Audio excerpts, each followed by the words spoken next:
Hello जय श्याम। जैसे कि आप लोगों को पता ही होगा कि मैं हूँ कुशल अग्रवाल। आज का हमारा टॉपिक है type of guys you should avoid. सबसे पहला पॉइंट, मैं यहाँ पे किसी भी एक टाइप को टारगेट नहीं कर रही हूँ कि आप इस टाइप को कभी है ना मतलब डेट ही मत करना। कर सकते हो, बट मुझे ऐसा लगता है कि इन टाइप के लड़के जो है वो मोस्टली ट्रॉमा ही देने के काम आते हैं। अगर इनसे शादी है, इनके साथ रिलेशनशिप बनाया गया तो वो थोड़ा सा ट्रॉमेटिक होगा, जो कि मुझे लगता है अगर आप एक हील्ड वुमेन हो तो आपको प्रॉब्लम आएगी।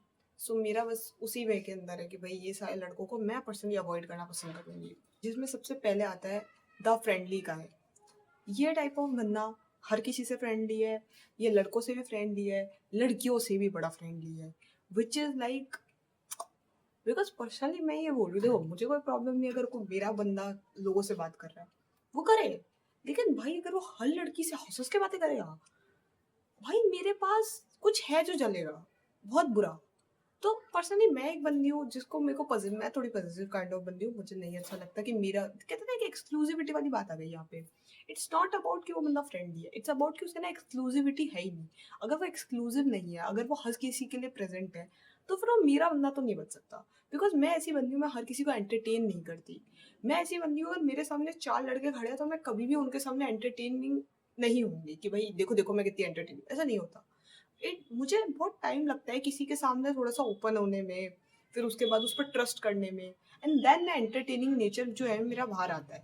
तो पर्सनली अगर कोई ऐसा बंदा है जो हर किसी लड़की से फ्रेंडली हो रहा है, हर किसी लड़की को एंटरटेन कर रहा है, हर किसी लड़की से हंस हंस के बातें कर रहा है, मुझे वो लड़का थोड़ा कम अच्छा लगता है। लाइक पर्सनली मुझे ऐसा लगता है कि अगर ये मतलब वो वाली बात है कि एज अ फ्रेंड वो लड़का बढ़िया है, क्योंकि वो तुमसे भी प्यार से ही बात करेगा, है ना।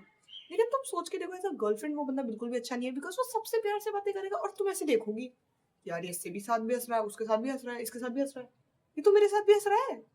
अरे इनडायरेक्टली लाइक वो फील, वो लॉयल्टी फील नहीं आती मुझे उस जगह पे, मुझे वो एक्सक्लूसिविटी फील नहीं होती। और मेरे लिए मेरे बंदे के अंदर थोड़ी सी एक्सक्लूसिविटी होनी चाहिए, बिकॉज मेरे अंदर बहुत ज्यादा है। कभी भी मेरे जैसे इंसान को एक कभी भी फ्रेंडली गाय को डेट नहीं करना चाहिए। और मैं बाकी जो लड़कियां खुद भी एक्सक्लूसिव होती है, जो हर किसी को एंटरटेन नहीं करती, आप लोगों को भी एक फ्रेंडली गाय को एंटरटेन नहीं करना चाहिए। सेकंड, बहुत इजी, बहुत, अगर आप चाहे तो कभी मार सकती है, ममाज बॉय। भाई कोई भी लड़का अगर पूरे दिन ही अपनी फैमिली के बारे में बा बा बा, अपनी मम्मा, एक बार बताऊं, एक चीज है जो मैं एक चीज मुझे लगता है थोड़ी कॉन्ट्रोवर्शियल है, शायद मुझे बहुत गाली पड़ेगी क्योंकि लड़के मुझे बहुत गाली बकते हैं, तो मुझे आदत भी हो गई थोड़ी बहुत। एक होता है मम्माज बॉय, बट मुझे लगता है एक और कॉन्सेप्ट आना चाहिए मार्केट में, वो है पापाज बॉय। भाई मैंने, पता है मेरे को मम्माज बॉय कम मिलते हैं, मुझे पापाज बॉय ज्यादा मिलते हैं। मतलब वो अपनी मम्मी को ऐसे देखते हैं कि हाँ मम्मी इज गुड, बट पापा को ऐसे देखते हैं जैसे पापा हमारे देवता हैं। लाइक वो अपने आप को अपने पापा जैसा ही बनाना चाहते हैं। वो अपने पापा के सेक्रीफाइस को अल्टीमेट समझते हैं और वो अपने पापा की बहुत ज्यादा रिस्पेक्ट करते हैं, जितने मैंने लड़के देखे हैं। लाइक पर्सनली मुझे नहीं पता थी ये चीज, मैंने कहीं सुनी भी नहीं है ना मुझे लगता है, बट मैंने जो पर्सनल लेवल पे फील किया, मेरा पर्सनल एक्सपीरियंस आया दैट लड़के अपने पापा से बहुत प्यार करते हैं। They respect them a lot. Like वो अपनी मम्मी से प्यार करते हैं, बहुत प्यार करते हैं, लेकिन पापा के जो सेक्रीफाइसेस होते हैं ना, उनकी वो बहुत रिस्पेक्ट करते हैं। कहीं ना कहीं लड़कों की सच में फर्स्ट इंस्पिरेशन उनके पापा हैं। और मैंने ऐसे बहुत लड़के देखे हैं, दे भी लाइक, मेरी मम्मी तुमसे कुछ कह रही है फाइन, कोई दिक्कत नहीं है, लेकिन अगर मेरे पापा कह रहे हैं तुम उस चीज को अवॉइड नहीं कर सकती। मतलब इट्स लाइक, जैसे डायरेक्टली तो मेरे से कभी ऐसा हुआ नहीं है, लेकिन मैंने ये चीज कई लड़कों के मुंह से सुनी है। लाइक अगर मेरे पापा कहेंगे तो ऑब्वियसली बात है मैं तो करूंगा ही, मेरे पापा ने कहा है तो मैं तो करूंगा। Like papa's boy type of, like वो चीज पता नहीं, मेरे को नहीं पता नेगेटिव है पॉजिटिव है, बट मुझे थोड़ी ऐसी लगती है कि वो भी कहीं ना कहीं एक मम्माज बॉय का एक वर्जन है।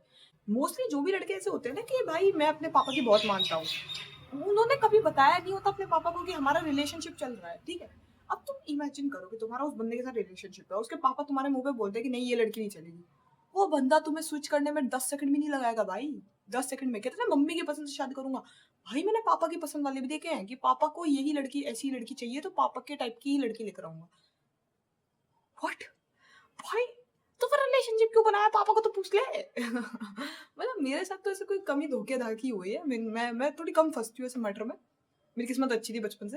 लेकिन मैंने देखे हैं ऐसे लड़के जो बहुत ज्यादा पापा पापा टाइप होते हैं, पापा मेरी जान हर दम रखना, ऐसे लड़के मेरे को बहुत ज्यादा मिले। इसलिए मुझे ऐसा लगता है कि मम्माज बॉय से ज्यादा है ना पापाज बॉय मिलेंगे। और पर्सनली मुझे फैमिली ओरिएंटेशन वाले लड़के कम ही पसंद है। लाइक एक टाइम था जब मुझे लगता था कि यार फैमिली ओरिएंटेड होना तो अच्छा होता है, ये होता है वो होता है, बट देन आई रियलाइज कि फैमिली ओरिएंटेड नहीं है वो लड़का। वो लड़का तुमसे ज्यादा अपनी फैमिली को प्यार करता है। फैमिली को तो वो फिर भी प्यार नहीं करता है, मतलब इनडायरेक्टली ये है कि अगर तुम्हारे में से और फैमिली में से चूज करना पड़ेगा तो वो फैमिली को चूज करेगा, अग्री।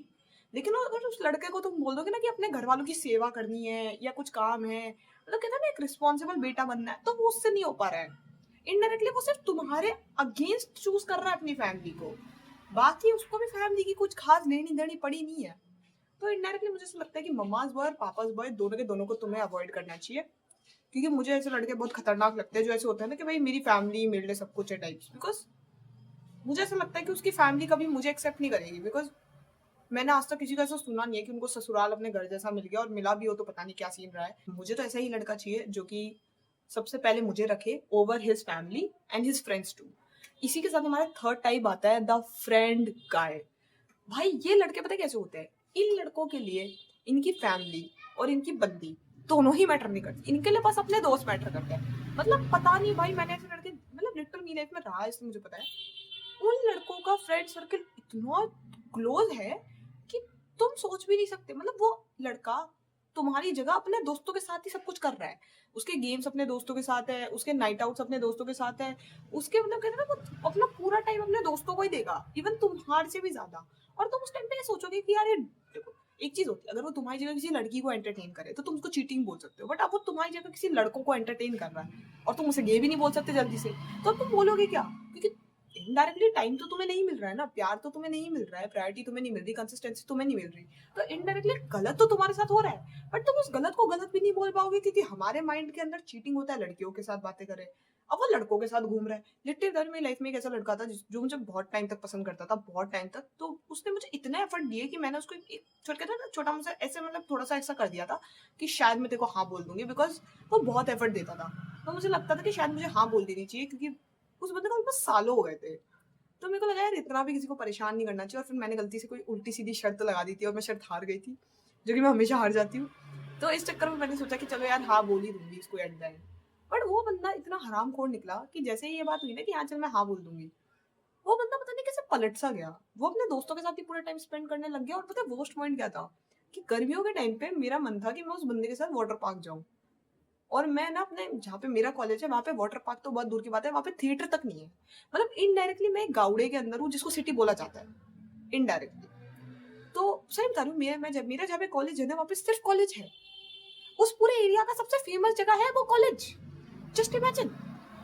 तो मेरे वहाँ पे तो कुछ भी नहीं है, तो मैं अपने होम टाउन आती हूँ, क्योंकि मेरा होम टाउन बहुत शानदार जगह है, मेरा home town top tier 2 city में आता है, तो वो बहुत शानदार जगह है, तो वो उसमें सब कुछ है, उस जगह पे मोस्टली हर चीज़ है। तो मेरा बहुत मन था जब मैं अपने होम टाउन हो तो मुझे कार्टिंग करनी थी, मुझे वाटर पार्क जाना था, और मतलब बहुत सारे ऐसे छोटे मोटे काम थे जो मुझे करने थे, और मेरी गर्मियों की छुट्टी आई थी, तो मैंने कहा चलो भाई ये सारे काम निपटा के आऊंगी। मैंने उस बंदे को बोला मेरे साथ कार्टिंग पे चल ले, उसने मेरे मुंह पे मना कर दिया कि नहीं गर्मी है। मैंने कहा भाई मेरे साथ है ना वहां पे चल ले, वाटर पार्क चल ले, उसने कहा मैं तो 2 बार जाया है और मैं काला और हो जाता हूँ तो मैं तो नहीं जा रहा। मतलब यार मुझे उस टाइम पे ऐसा लगा कि मैं नहीं रह सकती ऐसे लड़के के साथ। लिटरली मैंने उस लड़के को साफ साफ मना कर दिया कि मैं तो नहीं रह पाऊंगी, आप खुश रहें, मैं आपके लिए अच्छी दुआ करूंगी, लेकिन मैं आपके साथ नहीं रह सकती। बिकॉज पहला पॉइंट, जब मैंने उसे कार्टिंग के लिए बोला था तब भी उसने कहा था इतनी गर्मी में मारेगी क्या, मैंने कहा ठीक है मैं अकेली चल जाती हूँ, और मैं सच में अकेली गई थी कार्टिंग करने। तो मुझे उस मोमेंट लगा कि यार ऐसे बंदे को हाँ करने का कोई खास सेंस बनने नहीं वाला, जिसके साथ मतलब अगर तुम रिलेशनशिप या फिर डेटिंग में भी अकेले ही हो ना, इसका मतलब तुम अकेले ज्यादा बेटर हो, मैं ये मानती हूँ पर्सनली। क्योंकि भाई मेरे को ऐसा लगता है कि मैं उस बंदे की जगह होती और मुझे बहुत ज्यादा गर्मी भी लगती ना, तो मैं पता क्या करती, मैं अपनी बंदी को बोलती, या जो भी मेरी क्रश थी उसको बोलती कि एक काम करते हैं, अपन दोनों दिन में नहीं जाएंगे, तू दिन में मेरे पास आ जा, अपन दोनों यहीं पे बैठ के आराम से हवा खाएंगे कूलर के अंदर, फिर अपन दोनों शाम को साथ में चल चलेंगे। वो उस बंदे ने मेरे मुंह पे मना कर दिया यार कि नहीं जाऊंगा। मतलब ऊपर से वो बंदा इतना अमीर था, और जब भी ऐसा कोई सिचुएशन आता था ना, मैं उसे बोलती थी कि चलते हैं या फिर कुछ करते हैं, ये भी लाइक यार पैसे नहीं है यार। वो मेरे मुंह पे काटने के टाइम पे ये बोल रहा था पैसा नहीं है यार, तू दे देगी क्या? मैंने कहा यार, मैंने उसको लिटरल मुंह पे ये भी कह दिया था कि चल मैं दे भी दूंगी, क्योंकि भाई मेरे लिए इतना मैटर नहीं करते पैसे। लाइक मैं ऐसी बंदी हूँ, अगर मुझे सच में सामने वाला बंदा वर्थ इट है ना, तो मैं हजारों रुपए यूं ही लगा देती हूँ। जब मेरे लोगों पे आ जाती है, माई पीपल पे, मेरे घर वाले हो गए, मेरी फैंस हो गए, कोई ऐसा इंसान है जो मुझे जेन्युइनली पसंद करता है, तो फिर मैं नहीं देखती पैसे वगैरह, फिर मैं खूब उड़ाती हूँ। तो मैंने कहा भाई चल चलेंगे, फिर भी वो बंदा नहीं गया। और बात वो भी नहीं है, ऊपर से वो बंदा पता है हमेशा क्या बोलता है कि तू ना दूसरों की प्रॉब्लम नहीं समझती, सिर्फ खुद की देखती है। अरे भाई तो तू हर बार ही अपने पास प्रॉब्लम है, हर सीन में उसके पास एक अलग ही एक्सक्यूज था। मतलब मेरी लाइफ में मैं इतने वर्स्ट पॉइंट पे आ गई थी, मुझे मेरा कमरा छोड़ना पड़ गया था, मैं इतनी प्रॉब्लम में थी। वो बंदा मेरे लिए अवेलेबल ही नहीं था, उसका कोई आंसर ही नहीं, कोई मैसेज ही नहीं। वो बंदा मेरे लिए कभी, मेरे को याद ही नहीं है कि मैं उसके पास जाके रो पाऊँ। उस बंदे में मेरे को जेन्युइनली, ऊपर से वो मेरे को ही सुनाना शुरू कर देता था कि तू दूसरों की प्रॉब्लम नहीं समझती। अरे उसके पास हर चीज में ही प्रॉब्लम है भाई, तुम सोच के देखो। भाई मैं अभी भी यही कहूंगी कि, और इवन तो वाटर पार्क के लिए ही भी लाइक कि मैं तो 2 बार जाया और मुझे पता है वो अपने दोस्तों के साथ ही गया होगा। मैं तो 2 बार जाया, ऊपर से काला और हो जाता हूँ। मतलब उस बंदे के अंदर 1% भी नहीं थी कि कोशा का मन है तो मैं ये काम कर दूँ। एंड यही रीजन था कि मैंने उसे मना ही कर दिया कि भाई देख, मुझसे तो उम्मीद ही मत रखना, मैं तो तेरे साथ ज्यादा दिन, मैं तो अपना, अपन दोनों का तो कुछ नहीं होने वाला। मैंने उसको कुछ भी ब्लेम नहीं करा, लिटरली मैं वो पैराग्राफ तक सुना सकती हूँ कि मैंने क्या लिखवाया था। उस पैराग्राफ में मैंने जेन्युइनली यही लाइन लिखी थी कि मैंने बहुत ट्राई करा, लेकिन मुझे कंसिस्टेंसी चाहिए, मुझे एक इमोशनल कनेक्शन चाहिए, और वो आप में नहीं है, बिकॉज आप एक डिफरेंट इमोशन के इंसान है, अपन दोनों इमोशनली बहुत डिफरेंट है। But I genuinely wish you luck. अच्छा मैं आपके लिए सोचती हूँ, लिटरली बता रही हूँ, मैंने यही पैराग्राफ भेजा उस बंदे को। सो मैं जेन्युइनली बोल रही हूँ, एक जेन्युइनली तुम्हारी लाइफ में एक ऐसा लड़का आएगा जो अपने दोस्तों के साथ इतना खुश है कि तुम उसको देख के सोचोगे यार, इसके पास दोस्तों के लिए पैसा है, दोस्तों के लिए टाइम है, दोस्तों के लिए एफर्ट्स है, मेरे लिए इसके पास कुछ भी नहीं है। और वहां तुम्हें एक काइंड ऑफ भगवान इशारा दे रहा है कि तुम्हें यहाँ से चला जाना चाहिए। सही बताइए, चले जाना चाहिए। जिस लड़के की प्रायोरिटी अपनी फैमिली या दोस्त है ना तुमसे ऊपर, उसके साथ शादी नहीं कर सकते। रिलेशनशिप तो फिर भी मैं 10 मिनट के लिए बना सकती हूँ, बिकॉज मेरे क्या है, रिलेशनशिप में मना कर दो, ब्रेकअप कर लो, क्या बड़ी बात हो जाएगी, कुछ बड़ा नहीं हुआ। शादी में भाई मैं डिवोर्स लेने नहीं बैठूंगी एक बंदे से। तो पर्सनली मैं यही बोलूंगी कि अगर तुम्हारी लाइफ में कोई ऐसा लड़का है जिसकी प्रायोरिटी उसकी फैमिली है या फ्रेंड्स है तुमसे ऊपर, तो मना कर दो। अगर वो लड़का अपनी फैमिली की भी केयर करता है, फ्रेंड्स की भी केयर करता है और तुम्हारी भी करता है, बेस्ट बंदा है वो, ग्रीन फ्लैग सबसे बड़ा, क्योंकि वो बंदा सबको लेके चल रहा है। लेकिन अगर वो अपने दोस्तों और अपनी फैमिली के लिए तुम्हें बार बार डिच कर रहा है ना, तो फिर छोड़ दो भाई। एंड आता है no respecting boundaries type of guy. भाई तुम्हारी जिंदगी में एक लड़का होगा जो तुम्हारी बाउंड्रीज की बिल्कुल रिस्पेक्ट नहीं करेगा। जब तुम उसके सामने कुछ बाउंड्रीज पुट करोगे ना, तो वो बंदा ऐसे एक्ट करेगा कि तुमने कुछ गलत किया है, और वो तुम्हें विलन टाइप का दिखाएगा, या फिर वो इनडायरेक्टली तुम्हें गैसलाइट करेगा, तुम्हें मैनिपुलेट करेगा। और इस टाइप के बंदे से तुम्हें हमेशा दूर रहना चाहिए। I am personally saying this line because मेरी लाइफ में था एक बंदा, वो मुझे ऑनलाइन ही मिला था, और मैंने उसको अपनी थोड़ा सा ऐसा था कि उसका कुछ ऐसा था कि मतलब मेरी कुछ कंडीशंस थी कि मैं रिलेशनशिप में जाऊंगी तो ये 3-4 शर्तें होंगी मेरी। तो उस बंदे ने 3 में से 2 शर्तें मान ली, एक वो नहीं मान रहा था। मैंने कहा नहीं भाई, ये मेरी बाउंड्रीज पे आ रही है, मैं नहीं करूंगी। तो ये भी लाइक कि पहले उसने थोड़ी देर मनाया, फिर उसने मुझे साइलेंट ट्रीटमेंट दिया, बट उसने मुझे छोड़ा नहीं। वो बंदे ने मुझे साइलेंट ट्रीटमेंट दिया, उस बंदे ने मतलब इनडायरेक्टली मेरी फीलिंग्स को गैसलाइट करा, इनडायरेक्टली उसने मुझे मैनिपुलेट करा ये सोचने के लिए कि मैंने गलती करी बिकॉज मैंने बाउंड्रीज पुट करी। बट किस्मत से मैं समझदार थी, तो मैंने उस बंदे को सीधे ब्लॉक कर दिया। सेम ऐसे मेरी लाइफ में एक ऑफलाइन बंदा भी था, जिसको मैंने ऐसे ही बोला था कि तू मुझसे ऐसे बात नहीं कर सकता। तो वो बंदा अपनी गलती मानने की जगह ही भी लाइक इसमें ऐसा क्या ही बोल दिया, ये बोल दिया, वो बोल दिया, वो भी अपनी गलती नहीं मानता। तो उसको मैंने 10 बार समझाने की कोशिश की थी कि भाई तू मुझसे इस तरीके से बिहेव नहीं कर सकता, तू भाई डिसरिस्पेक्ट नहीं कर सकता, वगैरह वगैरह। उस बंदे ने थोड़ा इंप्रूव कर लिया था, लाइक कुछ मैटर में उसने इंप्रूव कर लिया था, दिखता था कि उसके एफर्ट थे, वो मुझे हर्ट नहीं करना चाहता था इंटेंशनली, फिर भी उसने मुझे कर दिया था। और जब मैंने अपनी बाउंड्रीज पुट करी तो उसने मुझे ही विलन बना दिया, उसने मुझसे ही बात करना छोड़ दिया, उसने फालतू चीजों को ईगो पे ले लिया, और इनडायरेक्टली उसने लाइक मुझसे अभी कनेक्शन खत्म कर दिया। तो इट्स लाइक दैट। तुम्हारी लाइफ में कुछ लड़के ऐसे होंगे जो तुम्हें बाउंड्रीज रखने के लिए ही शेम फील कर पाएंगे कि तुमने गलत बाउंड्रीज रखी। तुम्हें ऐसा लगेगा यार मैंने कुछ गलत करा है क्या, उस मोमेंट सच में तुम्हें बहुत बुरा लगेगा। समटाइम्स रियली जब तुम अपनी लाइफ का बेस्ट डिसीजन लोगे ना, तब तुम्हारे अराउंड तुम्हें ऐसा लगेगा कि मैंने कुछ गलत कर दिया। लिटरली कभी कभी अपनी जिंदगी में बेस्ट डिसीजन लेने का मतलब होता है रोज रात को रोना।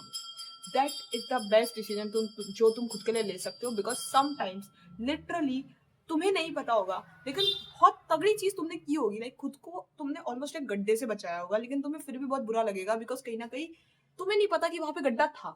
God knows much better than you. अगर तुम्हें ऐसा लगता है कि तुम अभी जो ये सब तुम्हारे साथ हो रहा है, तुम्हारे साथ बुरा हो रहा है, ये है वो है, तुम्हें ये नहीं पता कि कितना बुरा हो सकता था। समटाइम्स तुम्हारे साथ इतना बुरा होता है और तुम्हें लगता है यार मेरे साथ बुरा हुआ, लेकिन तुम्हें ये नहीं पता तुम्हारे साथ इतना बुरा होने वाला था। तो just imagine, be thankful to God because God never wants to punish you. He just wants to redirect you. So always be grateful about that. Then आती है हमारी category man child. Favourite category है मेरी, favourite, क्योंकि almost सारे लड़के इसी में आते हैं। मतलब भाई इतनी इमेच्योर है ना ये जेंडर कि तुम इसके पास जाकर के देखो, मैन चाइल्ड ना ऑलमोस्ट हर टॉपिक को कवर कर जाती है। Mama's boy man child type का ही होता है, इमेच्योर होता है, जो कि ईगो रखने वाले लड़के होते हैं वो भी मैन चाइल्ड ही होते हैं। जिन लड़कों को मतलब लिटरली बता रही हूँ तुम्हें, लाइफ में कई लड़के ऐसे होंगे जिनको तुम जाके बताओगे कि देखो यहाँ पे प्रॉब्लम है, यहाँ मुझे बुरा लगा, और they actually made you the villain कि तुम्हें बुरा लगा तो मुझे भी तो लगा ना, मुझे भी तो लगा, तुम सिर्फ खुद के बारे में सोचती हो, तुम कितनी सेल्फिश हो। ब्रो मुझे बुरा लगा था, तूने सब कुछ मुझ पे ही फेंक दिया। लाइक लिटरली मैंने अपनी लाइफ में ऐसे लड़का देखा है जिसको मैं जाके बताती थी ना कि मुझे बुरा लगा है, तो वो उसको मेरे थोबड़े पे मार देता था।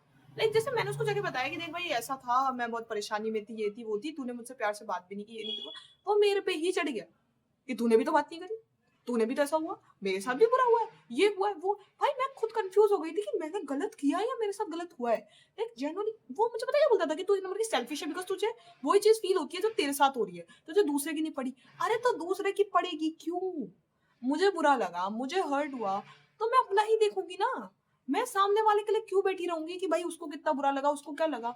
It is not selfish, it's just a basic human decency कि भाई मुझे कैसे पता चलेगा कि तुझे बुरा लगा है। मुझे इसे समझाओ पहले कोई कि मुझे कैसे पता चलेगा कि सामने वाले को बुरा लगा। मेरे को अगर कोई बंदा आके बोलेगा कि मुझे बुरा लगा तो मैं सॉरी बोलूंगी। अगर मुझे यही नहीं पता कि सामने वाले को बुरा लगा है तो मुझे कैसे पता चलेगा। अगर मुझे सामने वाले के एक्शन से लगेगा कि उसे बुरा लगा है तो मैं सॉरी बोलूंगी।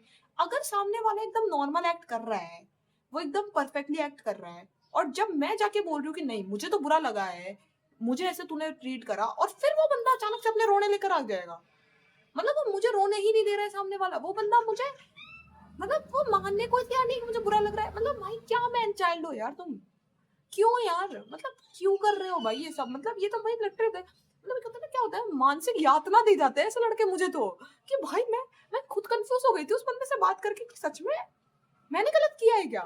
मतलब मुझे बुरा लगा, मैं हर्ट हुई, मेरे साथ गलत हुआ, मैं उस बंदे की प्रेजेंस चाहती थी, मैं रो रही थी, और फिर मैंने उस लड़के से बात की और मुझे ऐसा लगा जैसे मैंने कुछ गलत किया है, और I was like what the fuck, मैंने गलत किया है, बट मैं तो कुछ किया ही नहीं था मैं तो कुछ किया ही नहीं था मैं तो खुद ही रो रही थी साइड में, मुझे तो पता भी नहीं था क्या हुआ। आजकल के लड़के सही में बहुत छुए मुए हैं, मतलब उनको तुम जाके बोल नहीं सकते कि मुझे बुरा लगा है, बिकॉज वो मानते ही नहीं है कि हमें बुरा लगा वो तुम पे ही चढ़ जाते हैं कि तुम्हें बुरा कैसे लग गया।